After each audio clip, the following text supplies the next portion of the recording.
Olá, nós estamos aqui nesse vídeo seguindo a nossa série de estudos nos 10 mandamentos. Hoje nós já veremos o 8º mandamento.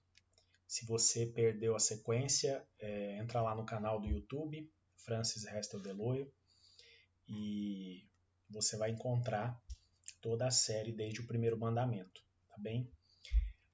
Hoje eu gostaria de estudar com vocês Êxodo. Nós estamos no livro do Êxodo, capítulo 20, como todos sabem, onde se encontram os 10 mandamentos. E hoje nós estudaremos um texto específico, que é o Êxodo capítulo 20, verso 15, que se resume a essa frase, não furtarás. Né? Coloquei essa imagem aqui, gosto de trazer ilustrações, porque a primeira ideia que vem à nossa cabeça quando a gente fala de não furtar é a de um ladrão furtando, roubando alguma coisa. Então, eu vou abrir com você a Bíblia lá em Êxodo 20, ó, tá aqui Êxodo 20. Nós vamos lá olhar o verso 15 e a gente observa que o verso 15 tem apenas o não furtarás, tá certo? Pois bem, tendo dito isso, a pergunta que fica é qual o significado deste mandamento? É uma pergunta que nós precisamos fazer, até porque senão a gente vai acabar ficando com essa imagem aqui do não furtarás, a ideia de um ladrão roubando, furtando alguma coisa, certo? Qual o significado desse mandamento? Não sei o que você já viu sobre ele, mas hoje eu espero contribuir de alguma forma para que você possa ampliar a sua concepção em relação ao não furtarás. Bem? Muito bom. Ao considerarmos o uso da palavra hebraica ganav, que está transliterado, é claro, com letras, né, para que a gente consiga pronunciar.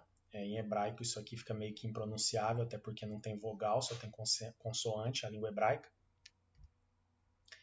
A palavra ganav, que traduzida por furtar no não furtarás, quando a gente considera essa palavra lá do texto, a gente vai perceber que o 8º mandamento não proíbe apenas a questão do furto no sentido de roubo, por exemplo. Na verdade, a expressão envolve muito mais do que apenas o furto e o roubo de objetos pessoais. Então, coloquei aquela imagem aquela figurinha, né, daquele ladrão levando, furtando, roubando alguma coisa, um objeto, justamente porque é a primeira coisa que a gente pensa quando lê o não furtarás. O alvo mais comum do furto são objetos materiais, como a prata e o ouro, lá de Gênesis 44, verso 8, e animais como bois, ovelhas, etc., como temos lá em Êxodo 22, verso 1.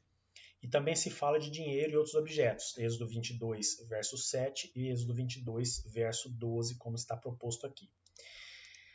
A primeira vez que a palavra ganav aparece no Antigo Testamento é no acordo entre Jacó e Labão, entre as ovelhas salpicadas e negras, lá de Gênesis 30, verso 23. E aí a gente vai então lá para Gênesis 30, vou abrir, ó, verso 23, e aí nós vamos encontrar lá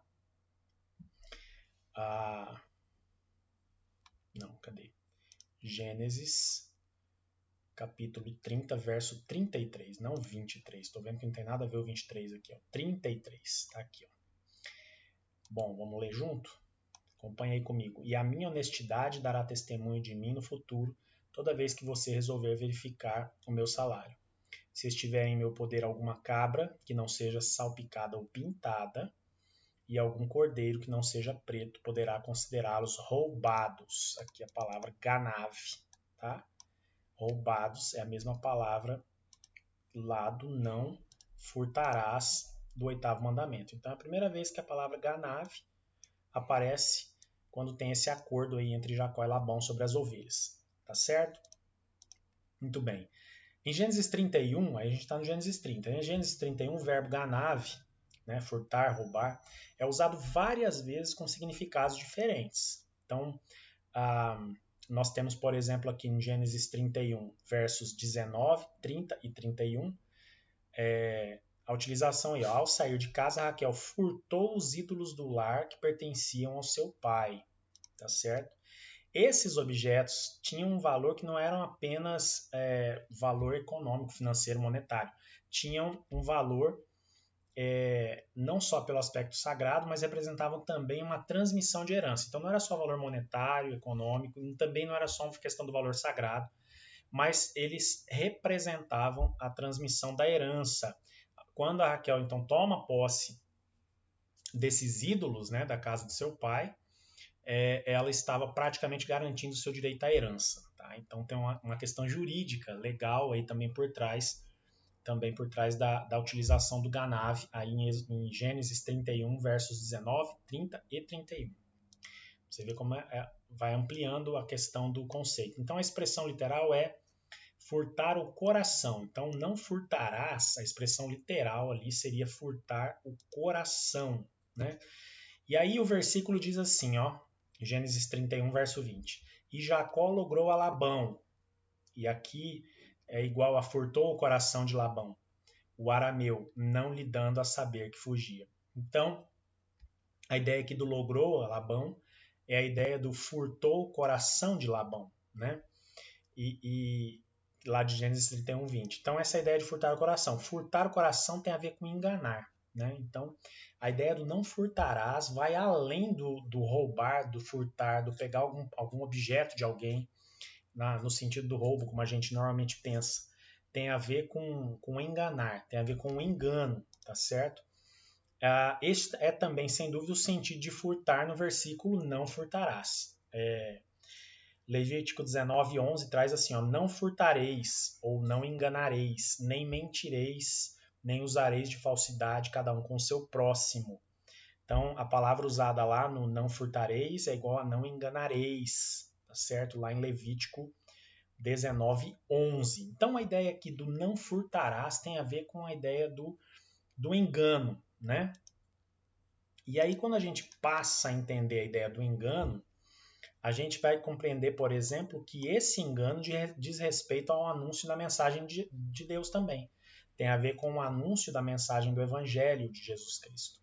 Então, a ideia do enganar, nós temos visto, por exemplo, diversas igrejas, muitos pastores e pastoras, líderes religiosos, que têm se utilizado da palavra de Deus em benefício próprio e têm enganado as pessoas a partir de textos bíblicos. Então, eles têm furtado, a ideia do furto, a ideia do engano em relação à palavra.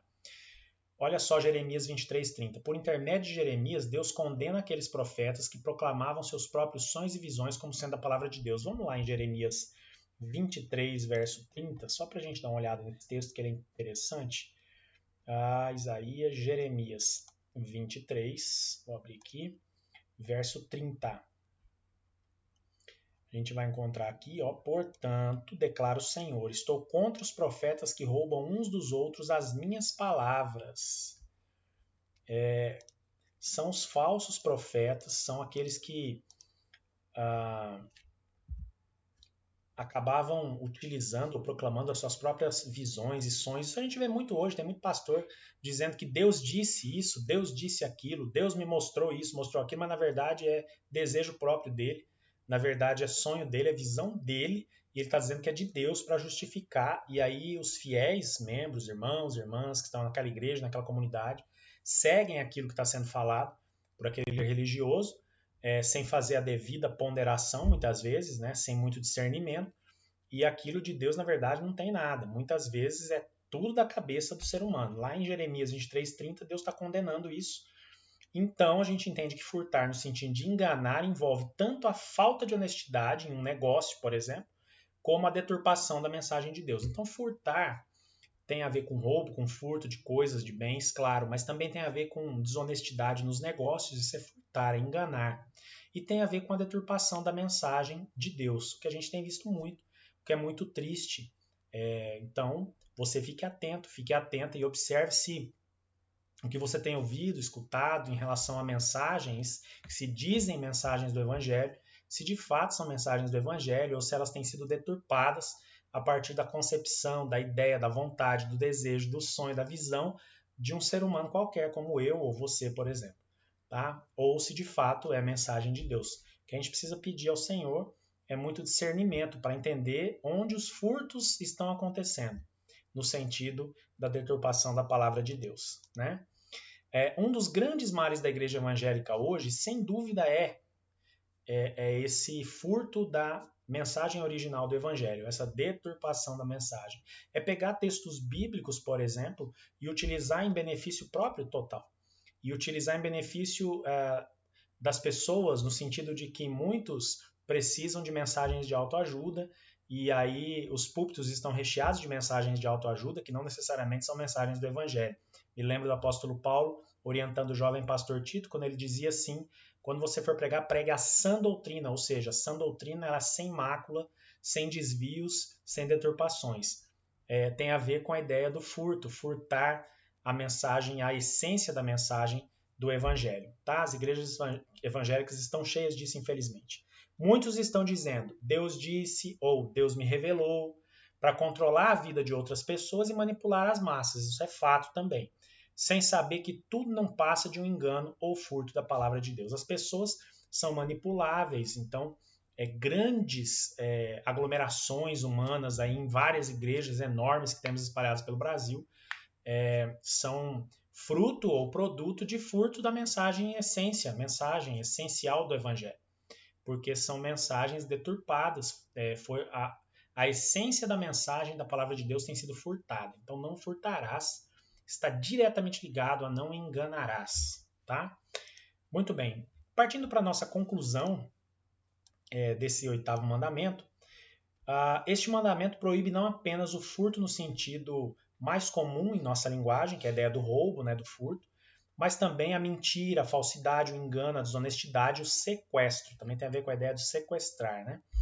É interessante que a língua hebraica, as palavras têm sentidos extremamente amplos, muito mais abrangentes do que quando a gente traduz para o português. Fica muito pobre quando traduz para a língua portuguesa o termo original. Já falei da palavra fé, por exemplo. A palavra fé no hebraico é uma palavra que tem diversas derivações, entre elas fidelidade, lealdade, confiança, perseverança, porque, como eu disse, as palavras hebraicas elas têm uma amplitude muito maior de significado do que quando a gente traduz para a língua portuguesa, que é muito mais simples, muito menos rica, mais pobre no sentido dos significados.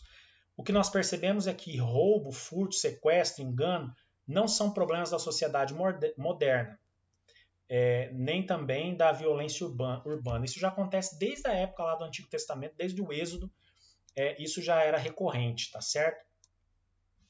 Vou trazer aqui, ó. Milhares de anos atrás já havia leis específicas para várias situações, inclusive no contexto agrário e rural. Então isso não é uma questão estritamente urbana, pós-moderna. A questão do engano, da desonestidade, do furto, do sequestro, do roubo, da essência das coisas e dos significados, isso já vem ao longo da história da humanidade. Isso não é de hoje, tá? Não é nosso. Vem pela humanidade afora. A violência que ameaça os direitos individuais de um cidadão urbano moderno não é diferente daquela que ameaçava uma família nômade ou pastoril milhares de anos atrás. Isso é fato. É que hoje nós temos outras proporções, nós temos uma facilidade maior em relação à comunicação e às informações, né? No mundo antigo, tudo era muito mais difícil e mais complexo, mas a violência ameaçava também as famílias daquela época. Naquela época, as pessoas precisavam ouvir e atentar para o mandamento não furtarás. E hoje nós também temos essa mesma necessidade. Não furtarás, não enganarás, não seja desonesto, não seja manipulador, não se utilize das coisas em benefício próprio. Furtar tem a ver com tudo isso. A palavra hebraica tem essa amplitude de significados. Então não é apenas um furto de pegar alguma coisa, de roubar alguma coisa, mas sim furtar, deturpar, transformar, mutilar a palavra de Deus. Cuidado com essas variações do não furtarás. Eu espero que você tenha sido edificado, edificada, abençoado com essa visão diferente do não furtarás, na ideia do engano. Cuidado com o engano, cuidado com as pessoas que se dizem de Deus e, na verdade, têm furtado o significado, a essência do Evangelho e da palavra do Senhor. Que Deus te abençoe, que abençoe o seu domingo, a sua família. Espero que vocês todos estejam bem e nós já partimos então na próxima semana para o 9º mandamento. Deus te abençoe e até o nosso próximo vídeo.